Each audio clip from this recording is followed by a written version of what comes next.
Seemed fine, very cheerful, happy, chatty. I didn't see anything untoward, nobody hanging around. You know, just seemed like normal, happy kids. Safe and well. Yeah, absolutely. And you may, as it turned out, have been the last person to actually chat to them before they vanished. Yeah, that's what it seems like. And it's a mystery. Absolutely, yeah. Filled. Yeah, absolutely. I mean, everybody around here, I mean, I've been speaking to a lot of people, and what they're saying is, you know, while there's no news, then there's still that glimmer of hope, and that's basically all we're all hanging on to. And there was nothing that Sunday evening that gave you a glimmer of suspicion that anything was wrong? No, not at all.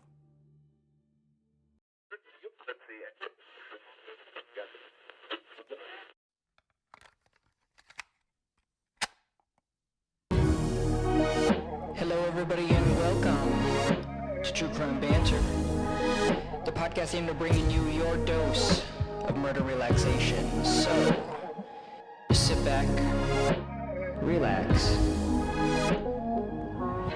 and enjoy the episode.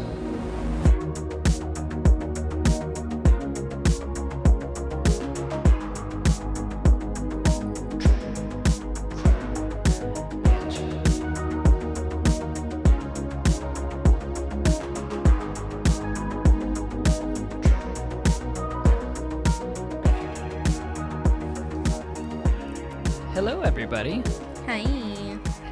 and welcome back to another episode of the True Crime Banter podcast. It's been a minute. It has. But we are back in action. Ooh, all of a sudden I'm like excited. Ooh, not only are we I back was like, in action, oh, we're doing but- this. And I'm like, oh, yeah, we're doing this. and doing it okay, mediocre. Doing it mediocre. And we are, we got video version of this one. I Oh, think yeah. we'll see how long, as long as things turn out proper. Yeah. Yeah. Real proper like. Real popular. I feel rusty. Yeah. We haven't been. Apparently What? we. I forgot that I'm supposed to talk during this Yeah, thing. that's kind of the I need to thing. grab my phone because I've Okay. got some shout outs to shout out Go during the grab bit it. of banter, which, please, excuse me. Break It's the all fourth the way wall. over there. There we go. Yeah. All right. Welcome, everybody. I hope you are happy to hear our voices again or see us on YouTube. Mm-hmm. And where you're... Actually, I think YouTube's the only... Anyways, you're going to be covering today's case. Yep. Do you want to talk about the names involved? I mean, they already know. yeah, It's I was the gonna name of the say, case. yeah. So you'll figure it out. I mean, it's Okay. Holly Wells and Jessica Chapman. there we go. This case has been done already, like a lot of these have before, but that's why we're here to give our own little take on it. And yeah, I mean, it's extremely sad, but all of these Yeah. are, but I guess this is I guess this could be a warning right now about this does involve crimes against children. Yes. So yeah, if it that's does. not something sadly. you're okay with, none of us are Then okay with it, but if Tune you're in sensitive to that, another yeah. episode. Yeah, hopefully we've got another one coming up that doesn't involve kids, hopefully. We do. The next one does not involve children Good. per se. Okay. I think I'll have to double check. Okay. But okay, so we're gonna hop into that. If you guys want to skip forward, I will put a little music break in between the bit of banter and the actual case itself. So if you guys want to skip forward, feel free. For the bit of banter, though, I do have some shout outs. We've gotten quite a bit of comments on our obviously always Instagram, but YouTube videos lately. We're up to 220 subscribers almost. Okay. So holla, what's Yeah. up, y'all? Oh, gosh. We also hit over 1,000 views finally, Okay. which is cool. Small victories, A you lot of guys. people have really been enjoying the Missy Beavers episode, Okay. and so good job on that. If you guys haven't Thank listened to you. that, go ahead, go back, listen. For comments, though, Oh boy. we got some interesting ones. Okay. Like, the first one I'm looking at here is Linda Larson. This was from a couple days ago. And this is on episode 2, Grant Amato. Oh, okay. And she says, "Where's episode 1? I'd love to watch it." Oh, honey bun. So I was like, did I not put episode 1 up? But I definitely did. Oh, did she mean part 1? Did she think you meant part? Like there was a 2-parter to it and she was confused why that she was only hearing that one? Maybe? If that is the case, Linda, if you're watching this, leave a comment Yeah. and clarify. But I will double check and verify and make sure again that it's not privated or unlisted or something. That episode 1, Daniel Wozniak, should be there. If you want to hear it, it's on Spotify or Google Podcasts, Stitcher, a couple other places, and there's no video version of it, and so you will not be seeing us in that episode. Next comment. Okay. God, I feel rusty on trying to read these. Crystal Donovan, where are you located? So she actually commented.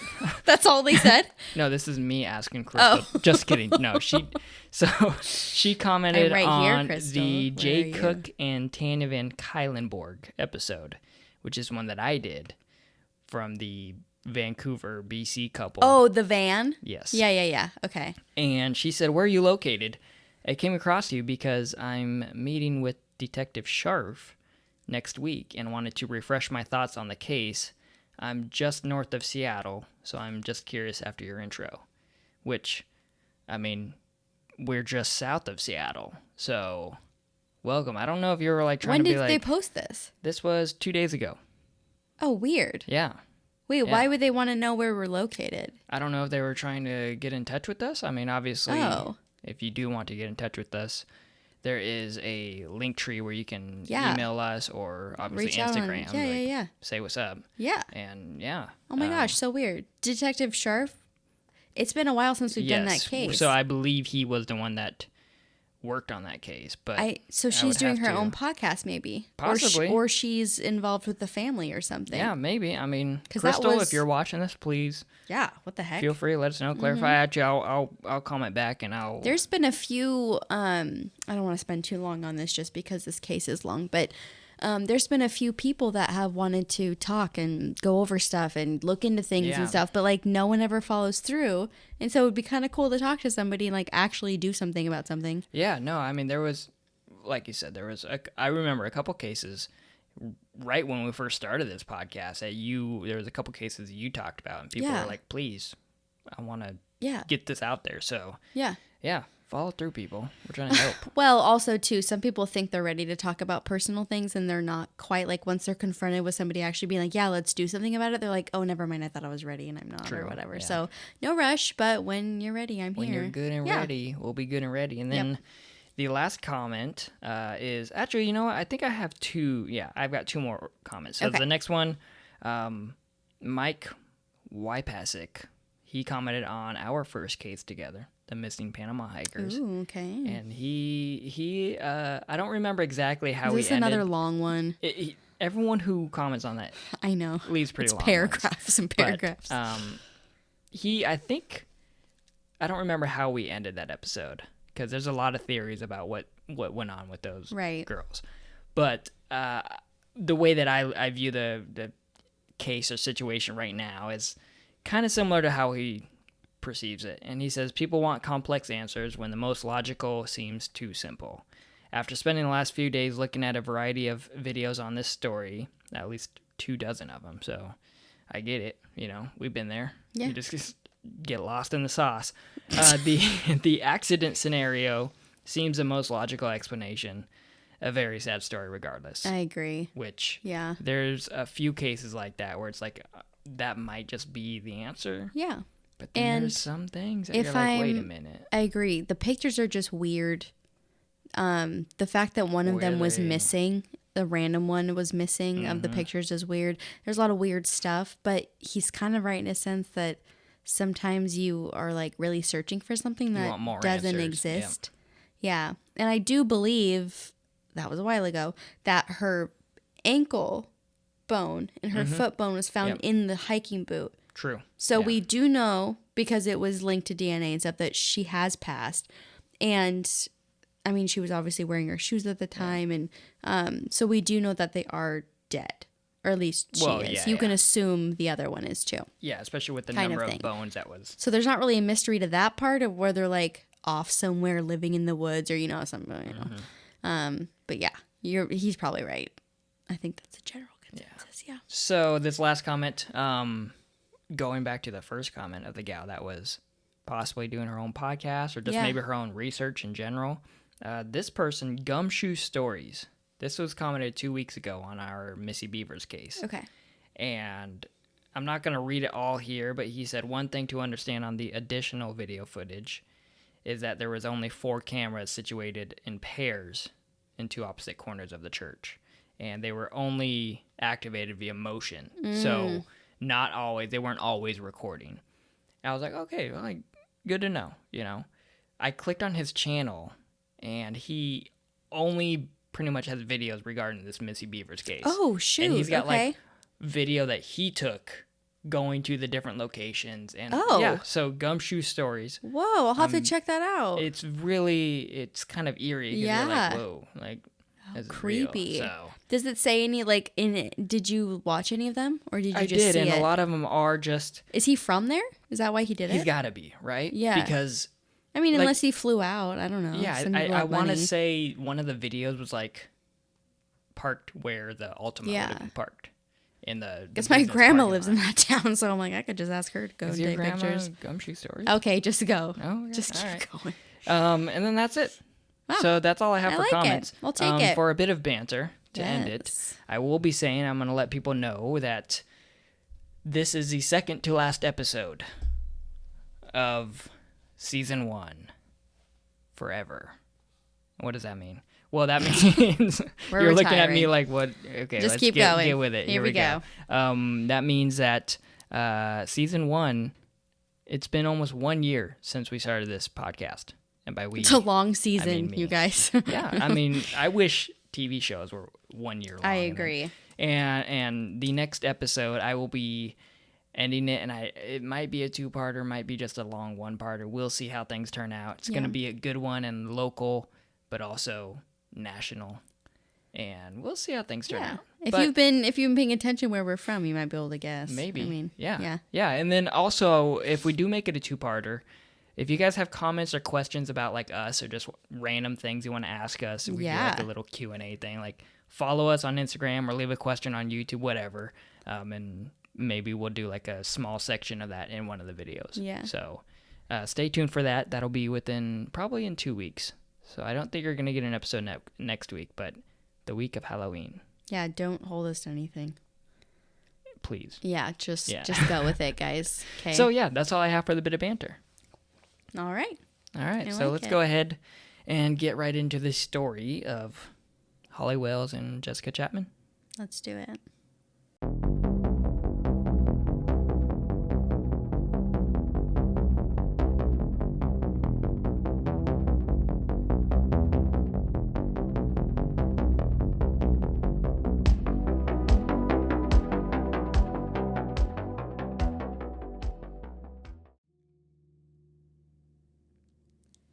In early August 2002, the small, once safe town of Soham, England, found itself turned upside down when word started spreading that 2 10-year-old girls had up and vanished. The best friends were last seen playing in one of their bedrooms, and at around 8 p.m., when their mom went to check in on them, she couldn't find the girls anywhere in the home. This little market town had never had something happen like this before, and everyone was sent into a panic. The 2 girls in question were Holly Wells and Jessica Chapman. These 2 had been best friends for years and were inseparable. They were often seen running around and laughing, and any time they could get outside, that's where you'd find them. Holly was more reserved out of the 2, while Jessica was a lot more outgoing. Their personalities balanced each other well, and a big shared interest between the 2 of them was soccer. If they weren't playing it, they were watching it. These are the types of childhood friends that spent the whole day in class together, recess together, and then would come home and go straight to one another's houses. If you're fortunate enough, you've had 1 or 2 of these types of childhood friends before in your life. The kind where your family basically adopts your friend and vice versa. So on the afternoon of August 4th, their parents were inconsolable as the police and the community started an intense search for the girls who were always found together, but this time, seemingly lost together. Police got to work trying to retrace the girls' last steps. As much as everyone was worried, there was still some hope that they had just wandered off and were maybe hanging out somewhere and just didn't know how to get home. Police spent some time gathering footage and eyewitness statements and come up with a pretty good timeline. So I'm going to lay it out for you guys. The girls had been at Holly's house earlier that day, reuniting after 2 weeks apart since Jessica had been on vacation. Jessica was really excited to see Holly again and give her a necklace that she had bought while she was away. A necklace with the letter H on it with 2 little dolphins next to it. A family friend of Holly's had been over, but eventually returned home when the 2 girls had dinner with Holly's family. They changed into red soccer jerseys, representing their favorite team, Manchester United. On the back, they both sported the name Beckham, showing their support for their favorite player, the famous, of course, superstar David Beckham. Oh, I didn't know he played soccer. You're so annoying. Just after 5 p.m., the girls asked Holly's mom to take a picture of them both wearing the jerseys. This is the last picture that they were in together, and the one you'll find pretty much everywhere when searching their names for this case.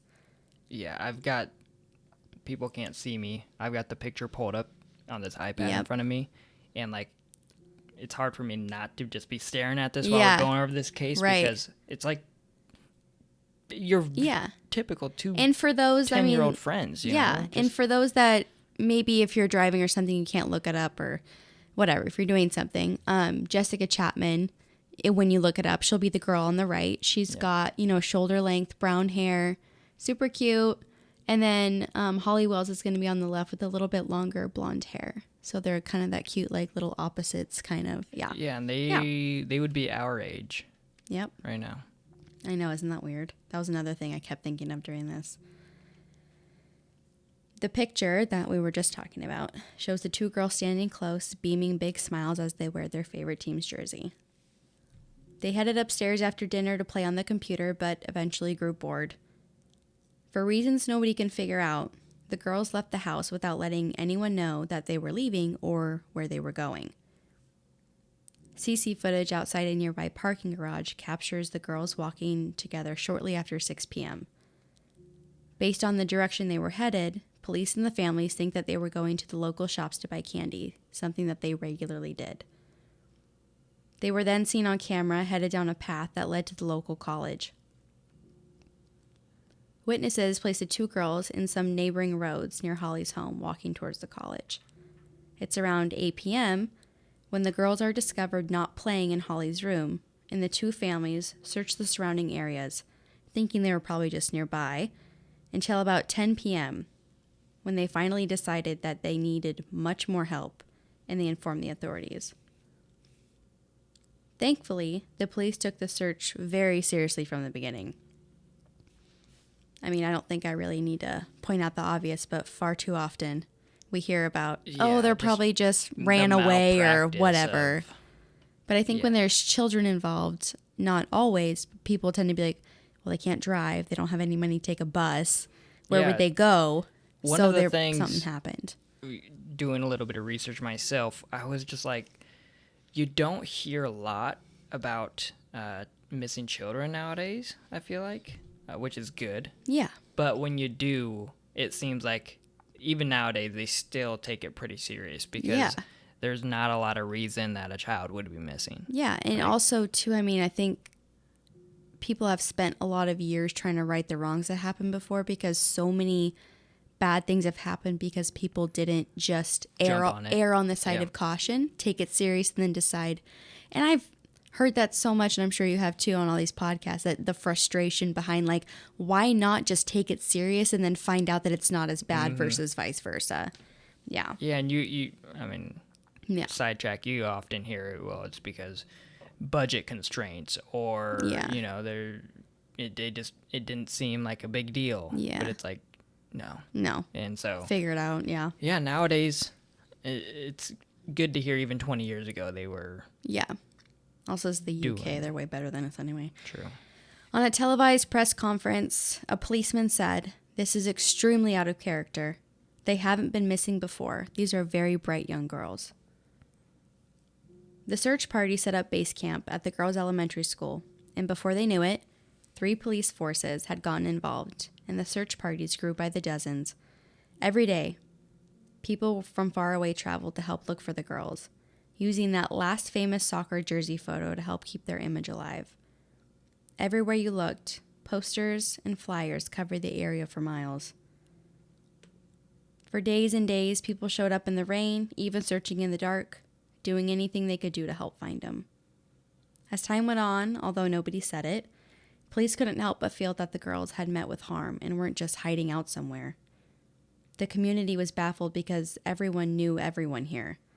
If they had seen the girls in trouble or needed something, anyone in the area would have helped them in a heartbeat.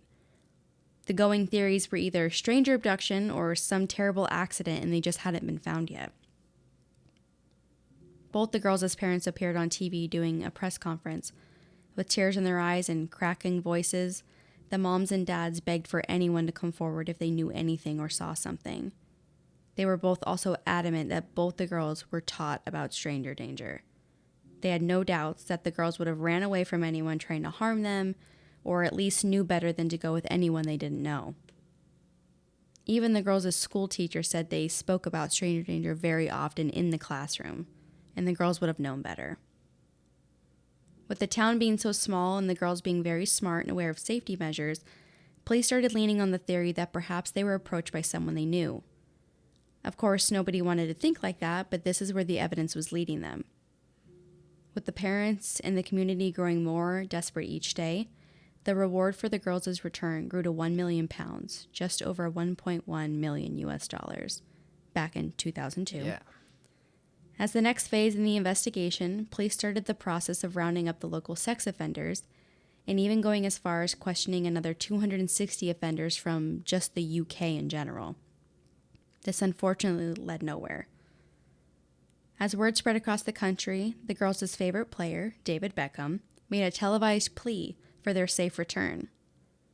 Speaking to the girls directly into the camera, he asked the girls to come home and said that they wouldn't be in any trouble and all anybody wanted was for them to come home safely.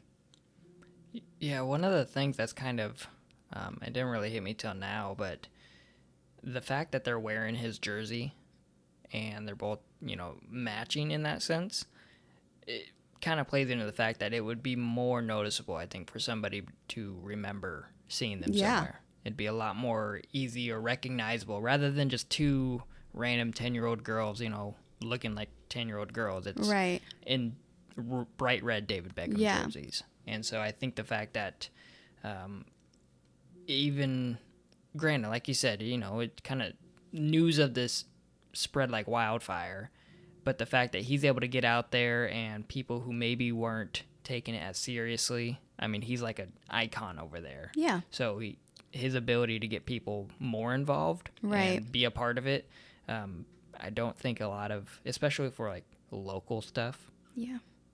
I don't think a lot of massive celebrities like that would take that step. Yeah. Soon after this, a man came on the police's radar. His name was Ian Huntley. He was 28, and he happened to be the caretaker of Soham College.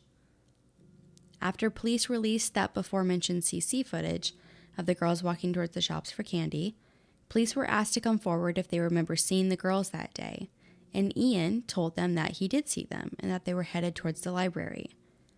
It turns out that before this inquiry, there was a couple odd things that happened with Ian. When a policewoman was parked at the college with her colleague, Ian actually walked up to them and started to chat.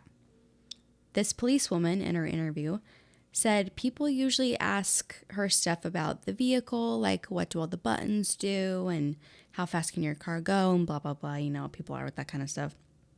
But she said that the first thing he asked her was, how long can DNA evidence last? I know, right? I know.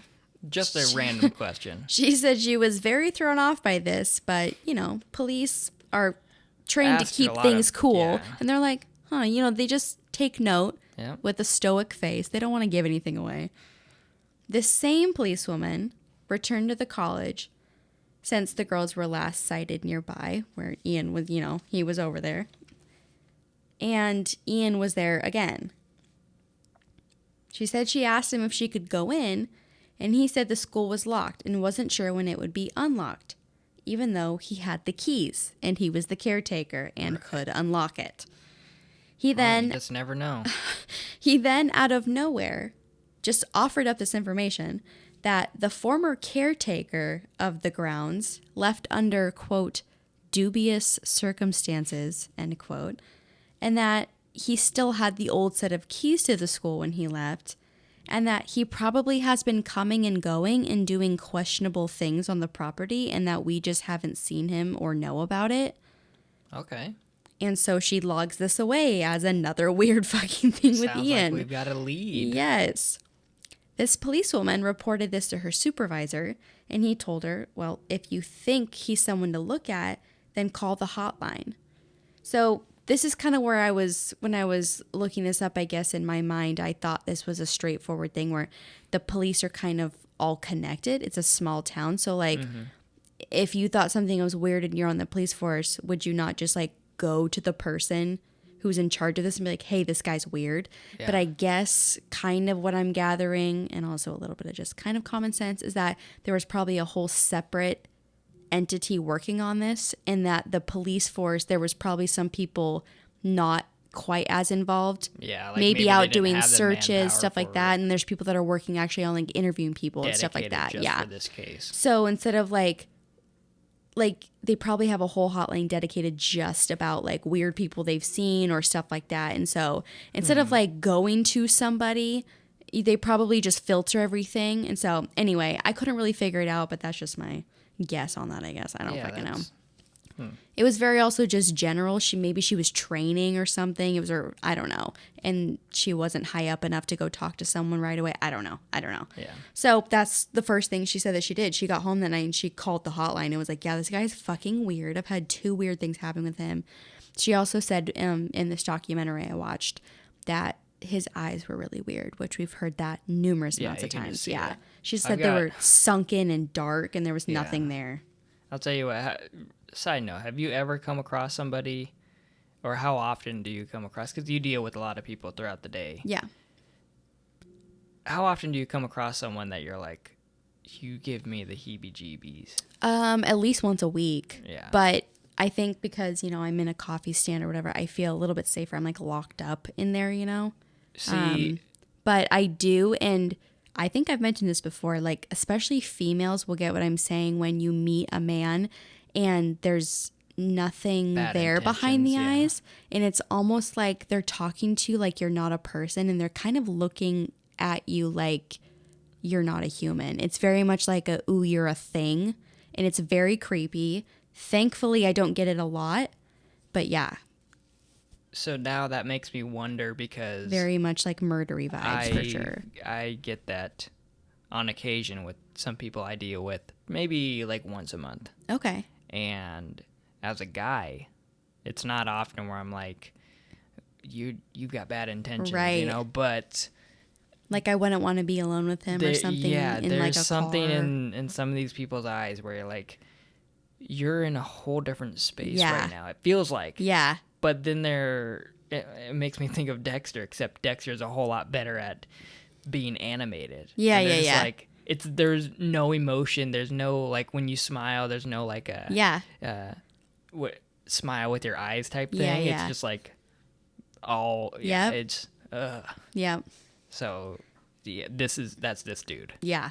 Yeah. Yeah. He's talking like a normal person, but you can tell he's not a normal fucking person. Yeah. Yeah. So I've mentioned a few times now that Soham is a very small community. So small that both girls actually knew Ian's longtime girlfriend, a woman named Maxine Carr. She was an assistant teacher at the girls' school, and they both actually absolutely loved Maxine. Apparently, she had applied for a full-time position, but she was not approved for it. So she was going to move on, and the girls were actually like really heartbroken and wrote her this really cute card. Okay, and yeah. yeah. And they made us card that were like, I'm sorry, we're going to miss you. You're the great teacher, things like that, So Brian Farmer, one of the main detectives on this case, went to Ian and Maxine's house to question the two about anything they might know. Everything was weird about this interview, apparently. Detective Farmer asked Maxine, since she knew the girls, about how the girls were taught stranger danger in school, and then he asked if she thought that either one of them, even though they've been taught, do they have the personality that they might still get into a car or something like that, right? Even though they've been taught, are they still kind of like that, you know? Before Maxine could even say anything, Ian jumps in with Hollywood, but Jessica would probably put up a fight. Which I don't know if we've mentioned. Ian is the voice you guys heard at the very beginning of this episode. Oh, yeah. Sorry, So, guys. Yeah, Sorry. I think we might have skipped over Yeah. that. And so Jessica would have, maybe not Holly though. Yeah. Jessica would put up a fight, but Yeah. probably not Holly. And of course, Detective Weird Farmer's thing to like, say. how the fuck would you even know that? You don't know the girls. Yeah. Maxine knows the girls. Also, too, they were being interviewed together, which I think is a big no-no, but hopefully people have learned by now to separate people and, you know. Mm-hmm. So then the detective, of course, he's like, that's fucking weird, right? So he's like, all right, kind of like the other policewoman. He's like, Take a tick. note. Yeah, Yeah. exactly. So then he asks, you know, can you explain to me more about what happened when you saw them that day walking towards the library? And this has been brought up multiple times in anything you see where people say over and over again, whether Ian's being interviewed or someone else is like, oh yeah, that Ian guy, everyone says, yeah, he was the last person to see him. Even he said it. He says it in his interviews too. Right, It's like, yeah. So I what was they the last heard at person the to see very him. beginning was, it seems like he is the last person. Yeah. Yep. And we'll play it again for you Yeah. here in a minute. But yeah. And, you know, someone points out, you know, yeah, you're the last person to see him. He goes, yeah, it would seem so. Yeah. Yeah. Fucking So weirdo. tell me more about Yeah, that, my exactly. friend. So he asked him, tell me more about what happened when you saw him. His story is Maxine and him were out walking their dog, and the dog got dirty. When they came back home, Maxine went upstairs to take a bath, and Ian went out to the front yard to rinse off the dog. He said this is when the girls walked by and asked how Maxine was, how was she doing, you know, because she wasn't at the school anymore. They were like checking up on her kind of, and then they headed off. You know, he said, yeah, she's doing okay. And then they headed off. He had Ian retell this story over and over and over, probably to the point that Ian was probably like irritated, you know, just want to make sure he didn't miss anything. And nothing randomly changes. Yeah, which most of the time it does, of course. The detective was, for how simple the story was, very suspicious about it. He thought it was really odd that the girls didn't inquire about the dog or ask to pet the dog, or Ian would leave that out. He had him go over this over and over again. What else did they say to you? Did they walk past the fence? Like the very most specific questions. And it was always like, no, they were right there. They asked how she was. I said, good. They left, over and over again. He thought that the conversation sounded more like Ian was talking with a grown-up and interacting with other grown-ups than a conversation between a 10-year-olds, child. Yeah. And, you know, and he goes, kids love animals. They love dogs. Why would the 10-year-olds, two 10-year-old girls not ask to pet the dog, ask like, oh, come here, doggy, or anything about the dog? It's not the end-all be-all, like, it's this not is deciding factor, but he's smoking like, kids are, yeah, nice try. Like, you know, just a little thing there.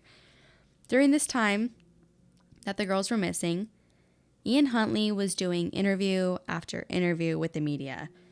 He was the last person to see them, and he didn't mind telling his story over and over again. Looking back at media footage too, you can even see Ian at most of the gatherings for the girls. The little get-togethers, the organized, you know, search parties. On footage, they have can see pointed him out, there, oh, he's yep. right there, yep. Which, not unheard of, especially for a small community Yes. all banding together. A week and 2 days later, a report came in of some disturbed dirt in the wooded area not too far away. It looked a lot like two shallow graves, and the police were called out to investigate. The parents of the girls were called out too, to wait around just in case this led to anything. For hours, police slowly brushed away dirt from the mound and searched the surrounding area for anything that might be helpful. But in the end, it turned out to be hills of dirt dug by badgers. The community exhaled a huge sigh of relief, clinging on to the last bit of hope that maybe they're still out there somewhere. As the days dragged on and everyone held out hope, one last plea went out from David Beck, Detective Superintendent of the police force. He made a televised appearance where he spoke directly to Holly and Jessica's potential kidnapper, asking him to bring the girls back and that they would get the police's full cooperation. He stated, "I have left a personal voice message and text message on Jessica's phone. I urge you to read it and get a hold of me so we can figure this out together." End quote. They believed the girls had already met with foul play, but they were just hoping the kidnapper would fall for this and turn on Jessica's phone and get a location. Oh, so she actually had a phone. Yeah, I know, back in 2002, right? It's still, though, it's not really a spoiler, but it's never been found to this day. They don't know where it is. And also, technology back then, too, it wasn't like... No, it was just one of those little Nokia like 3-button things, yeah. You're triangulating where it could be. And in a small town, exactly. It's like you could be anywhere. Yep. But knowing that she last would be there, though, exactly. is good to know. So this led nowhere, unfortunately. And with the pressure mounting to find these two girls, 12 days in, the decision was made to take David Beck off of the case and replace him with Chris Stevenson. Stevenson went over the case from the very beginning, basically started from scratch with a fresh set of eyes. He decided to focus on the last person to see the girls, which of course was Ian Huntley. He thought it was just too bizarre that wherever you went, Ian Huntley was there. After this case got reignited by the new lead, Ian Huntley's name was everywhere. The media took a big interest in him, and when a local reporter, Jeremy Thompson, called for an interview, he said he was too busy that evening, but he was available right now. So with that, they headed over to speak with him. Fine, very cheerful, happy, chatty. I didn't see anything untoward, nobody hanging around. You know, just seemed like normal, happy kids. Safe and well. Yeah, absolutely. You may, as it turned out, have been the last person to actually chat to them before they vanished. Yeah, that's what it seems like. And it's a mystery. Absolutely, yeah. Filled. Yeah, absolutely. I mean, everybody around here, I mean, I've been speaking to a lot of people, and what they're saying is, you know, while there's no news, then there's still that glimmer of hope, and that's basically all we're all hanging on to. And there was nothing that Sunday evening that gave you a glimmer of suspicion that anything was wrong? No, not at all.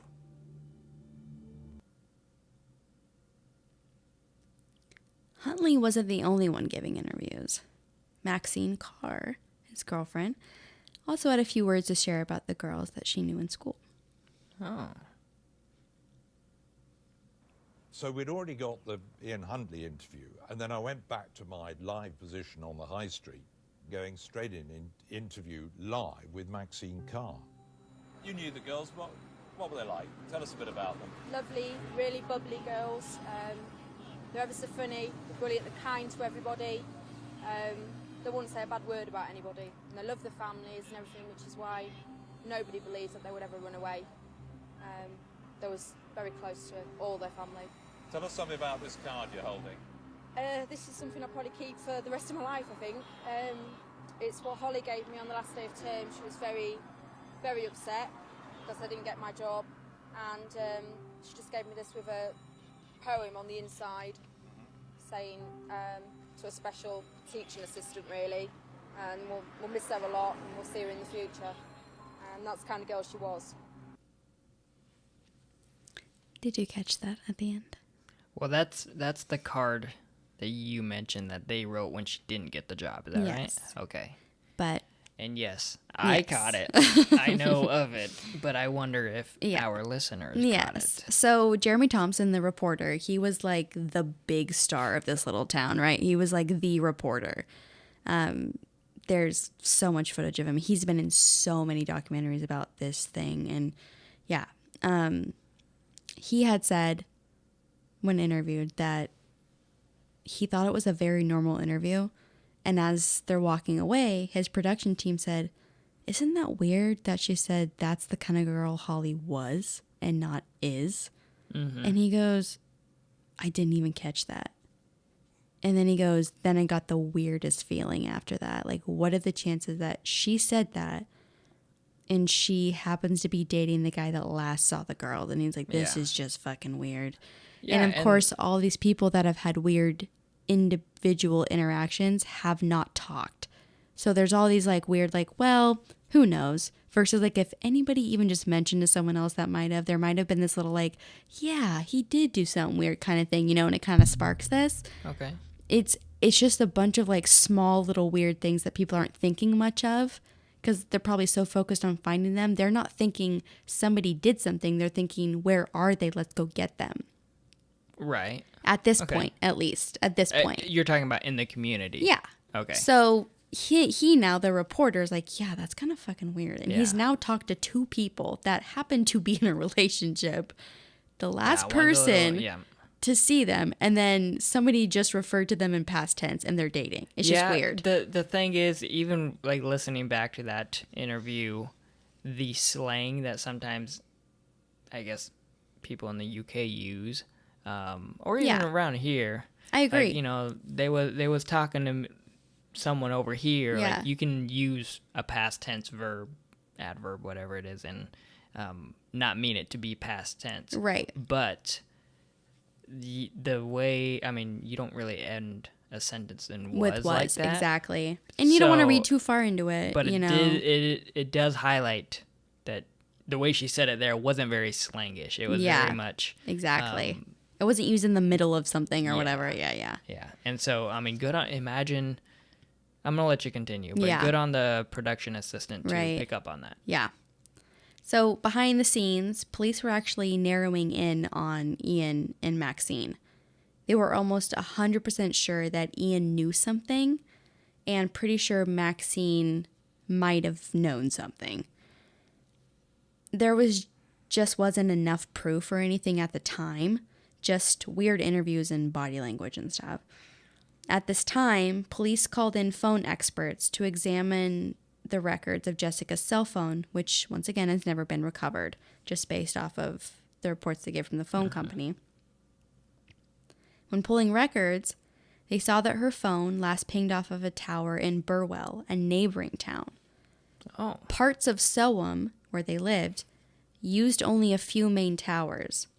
Only parts of the city, closer to the outskirts, used or had their locations bounced off of the Burwell Tower. There was only certain parts that connected that so tower. you're kind of narrowing it down. Yeah. Yeah, at least That's where it was side of last. Yeah, city. the phone was Yeah. turned off around like 6:26 or something. You can find it somewhere. Their expert walked the same path that the girls were believed to have walked. And when he got back, he tracked his phone with him that entire route that he thought, that they would have taken. There's only so many main roads here based off of walking past Ian's house and how they would have gotten home, supposedly, right? So he walked that path and then compared his own phone records, and where his phone also bounced off of the Burwell Towers was right where Ian's house was. Right before Jessica's phone coincidence. was turned off, right? The police were on the right track, but were trying different tactics to flesh out evidence or fool the culprit, right? The police called a town hall meeting, asking everyone in the community to attend, and essentially told everyone in the room, look at your neighbor, look at your friends, even your family. How well do you really know them? They basically wanted to rattle Ian. That was it. They weren't trying to scare anybody. There was this was a complete tactic. But basically letting Ian know and the community know it's We have an idea. someone here. Yeah. Basically wanted to make him mess up. Not slip gonna lie, up, I perhaps. thought you were gonna say, "Now look back at me. I'm on a horse." Okay. But you didn't. Anyway. I could see that though. Yeah. I mean, yeah, but you're right because it is gonna induce some sort of not. Well, it is kind of a little bit of a panic. Scare. You Yeah. want him to know we're looking at you, buddy. But I'm Yeah. saying throughout the community, yeah, there's gonna be panic throughout the community too because why are all of a sudden the police are At this point, are though, thinking that something around us, one of Yeah. our neighbors might be responsible. I mean, you're for almost it. 2 weeks in, basically. People have got to know something's Yeah. going on. And when looking back at footage, Ian is in the front row of this meeting.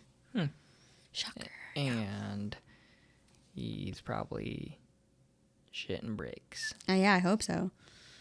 Friday, August 16th, the case heats up. Holly and Jessica's parents have a press conference just letting everyone know that they're holding out hope and they want their children back. They're basically keeping themselves in the camera, keeping the names alive, keeping this going. A press conference they've done many times since their disappearance. Only a few hours later, a surprise press conference from the police was held. They announced a 28-year-old man and a 25-year-old woman have been taken into the police station outside of the county to give a witness testimony. The media and the public was in a complete frenzy. After weeks, there was finally movement, and it was local. Outside the media circus, Ian and Maxine were being interviewed at separate locations, asking to give their stories over and over again.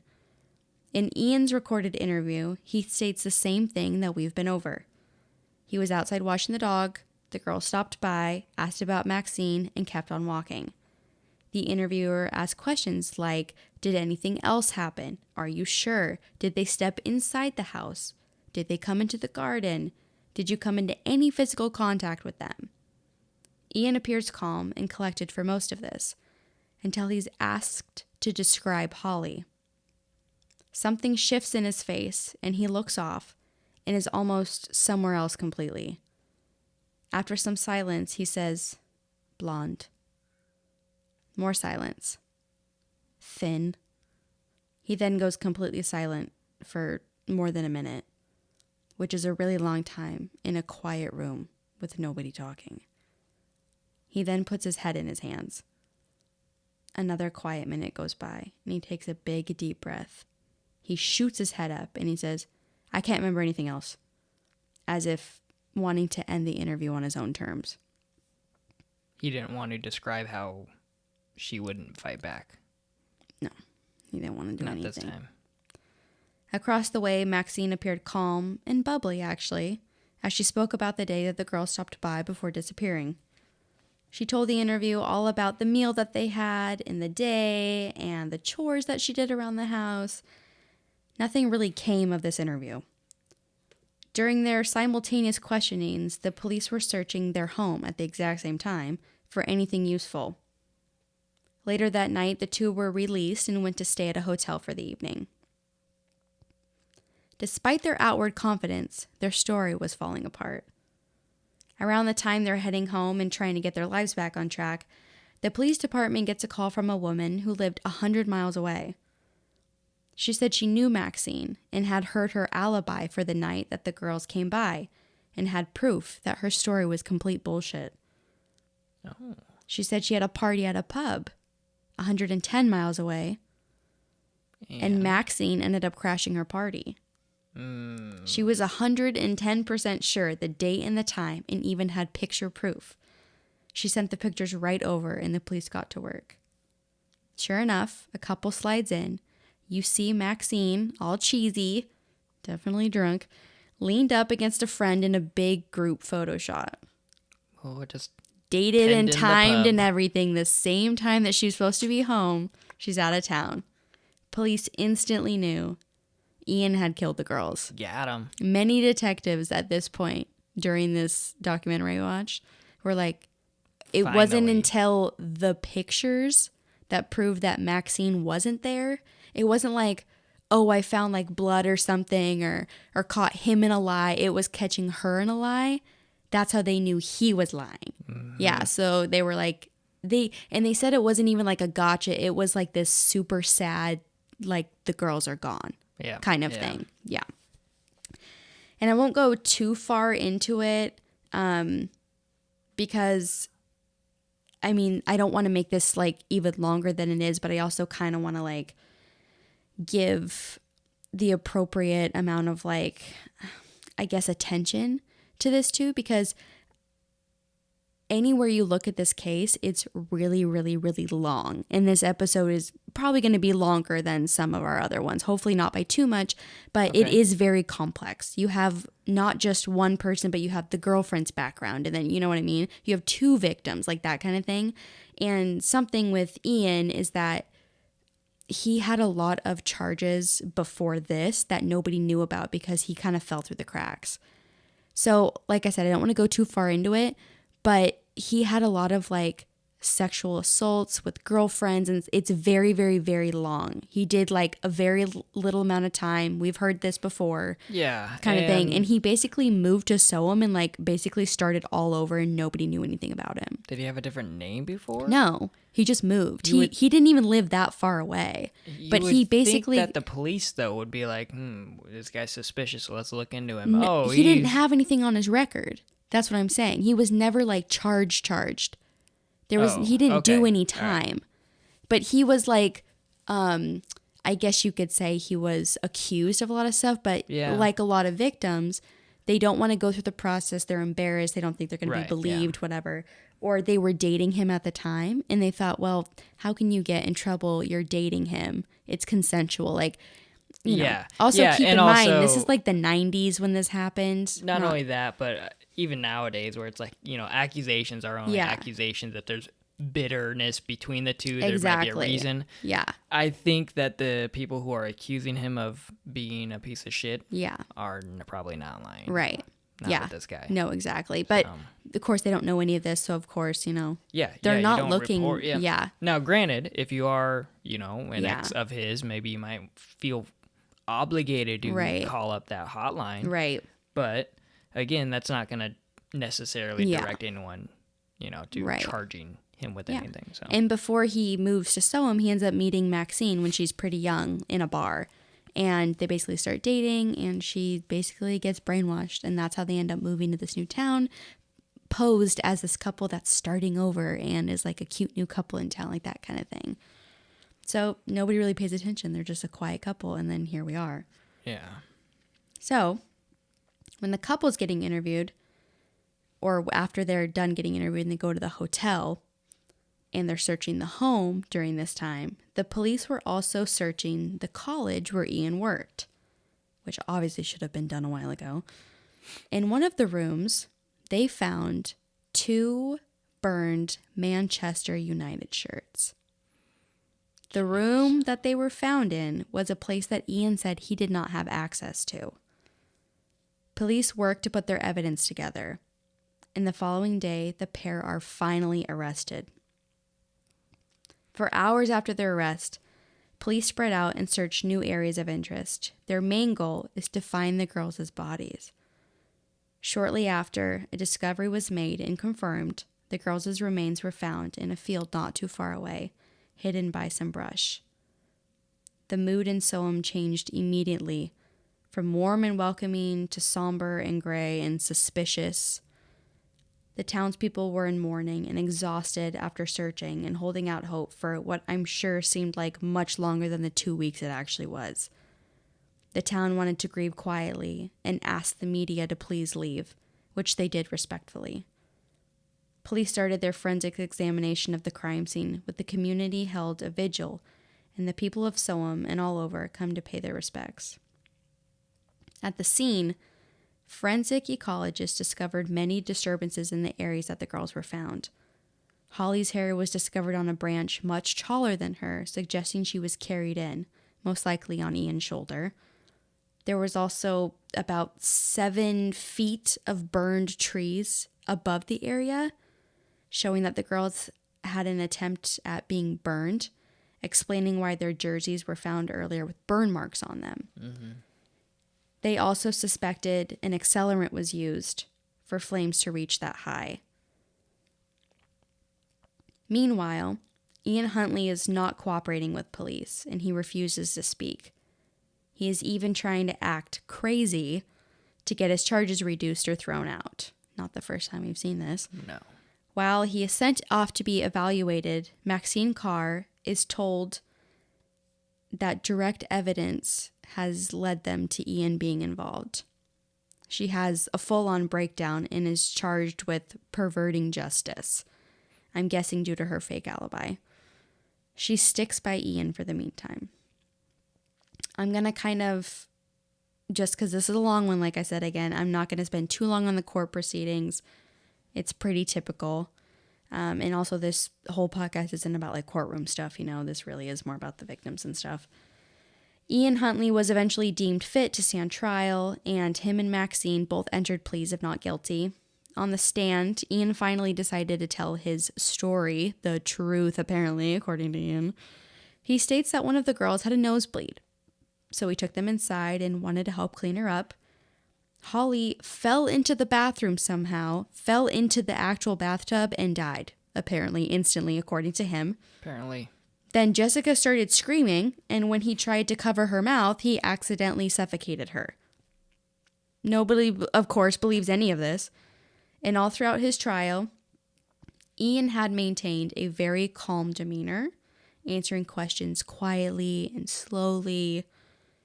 It was the prosecutor's turn to question Ian, and he did not hold back. At one point, he started drilling into Ian about the motive for killing the girls, not believing for 1 second that this whole thing was some accident. He finally yelled at him, "This whole thing was motivated by sexual desire, and you know it." And this is when the mask fell. Objection, Your Honor. Ian screamed back at the prosecutor, finally showing everyone who he really was. Later, witnesses said that this was the most powerful moment of all. It was quiet for minutes after this. The prosecutor finally ended with, "Is that what the girls saw that night when you lost your temper with them?" Now for Maxine. For the first little while after they both separated, Maxine wrote to Ian in prison, telling him she stood by him, how she was in love with him, and how she intended to stick by him during this whole thing. After months and months went by, the letters to him in jail became fewer and fewer. Being away from him, she was starting to see and think more clearly and wanted nothing to do with him. She basically said all this same stuff on the stand, pointing to him in court, calling him that thing. She claimed she had nothing to do with any of this. It was finally December 2003, over a year after the murders, that the jury retired after 6 weeks of testimony to come back with a guilty as fuck verdict for Ian Huntley. Maxine is found guilty of perverting the court of justice, but not guilty of assisting an offender. Maxine got 3.5 years. She was released after she served her term and moved immediately after this, receiving a new identity as well. It is said that she got married and had a child, who will most likely never know who her mother actually is. Yeah, it makes you wonder her decision to flip on him like that. Was that actually her, coming to the light and seeing? I mean, it was after some time. Or this wasn't just a flip. No, I know. Yeah. But how can I get a reduced sentence? How can I make myself look, less and less guilty in this situation? And being away from him, I mean, keep in mind, too, she was basically in an abusive relationship. She was brainwashed. Yeah. So being away from him, maybe with the help of her lawyer clearer. Was like, oh, what the fuck? Yeah. Yeah, but that's the thing. Maybe I wonder how much of it is actually, the clarity of the situation and how much is, well, how can we get you the lightest sentence as possible? And it makes you, I wonder if, actually, I'll let you continue first. Ian got 2 life sentences. He never apologized in court. Down the line, he would be quoted as saying that he deserved to live and die in prison. He's accepted it and expresses remorse for the killings and for the pain he caused their families. He said he never once applied for parole because he doesn't deserve to get out. He doesn't want to put the families through that. He says he even sometimes thinks about what the girls would have done or been like or what if they might have even looked like now if he hadn't have taken their lives.